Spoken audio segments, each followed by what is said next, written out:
Kak cukup kaget ya, tuntutan berapa 24 miliar. Itu dari mana hitungannya juga aku bingung ya, karena aku tahu banget gitu, apalagi zaman dulu ya, royalti kan kecil gitu. Aku kurang paham apa namanya kalau dulunya seperti apa gitu ya, cuman amat sangat disayangkan kalau misalnya tiba-tiba aku Kak cukup kaget ya, tuntutan berapa 24 miliar.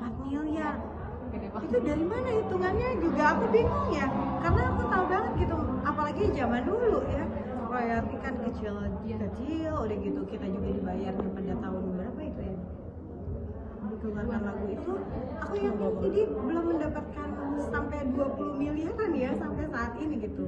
Jadi apa ya, mental dan moralnya itu menurut aku yang harus masuk akal aja lah, apalagi ya penyitaan rumah gitu. Aku dengarnya kayak ya gila sih, itu menurut aku sih keterlaluan sih kalau menurut aku ya, karena kalau memang misalnya mau bicara tentang royalti atau apapun gitu, mungkin ada baiknya ya dibicarakan aja, tapi nggak 20 miliar juga sih.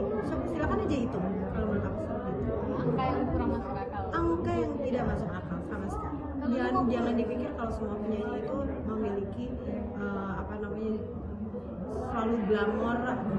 keglamoran yang ada di depan TV sama pendapatan itu belum tentu sama loh gitu. Jadi kenapa penyanyi harus kelihatan bagus, kelihatan keren? Karena memang itulah industri hiburan gitu kan. Kita nggak mungkin keluar rumah nggak atau menyanyi ya, kalau nggak keluar rumah buat main sih nggak apa-apa, tapi kalau misalnya menyanyi di atas panggung tidak memakai baju yang bagus atau rapi, tidak bermakeup atau apa, kan tidak mungkin. Tapi bukan berarti kita selalu hidup dalam keglamoran. Sama kayak pekerjaan lainnya menurut aku, penyanyi juga sama, dia juga berkomit dengan tuntutan pekerjaannya harus kelihatan bagus gitu.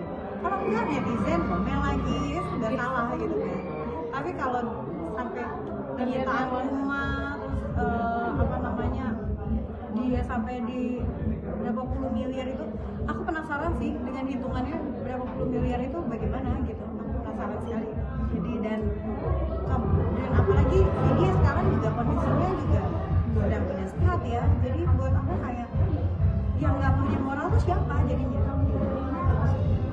Terakhir support buat Vidi, Lesti, mungkin kayak buat teman-teman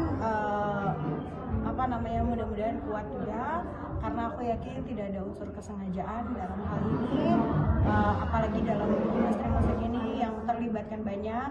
Aku yakin itu lagu-lagu yang dinyanyikan juga tidak ditandatangani langsung oleh penyanyinya, ataupun kadang-kadang kita di atas panggung tiba-tiba diminta untuk menyanyikan lagu itu, dan dari dulu kan belum ada seperti tuntutan yang sekarang gitu. Dan mudah-mudahan kuat Vidi, sehat selalu. Kita semua mendoakan buat Vidi, Lesti, dan teman-teman lainnya yang memang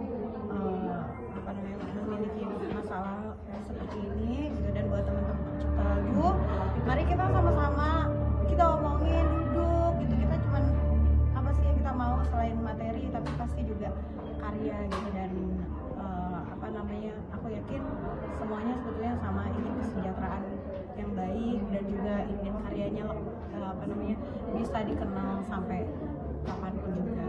Dan mudah-mudahan pemerintah nih segera bisa ikut turun tangan, karena kita ini musisi-musisi yang juga membayarkan pajak cukup tinggi, dan kita hanya ingin sebagai warga negara ingin memiliki kebebasan untuk bekerja dan berkarya.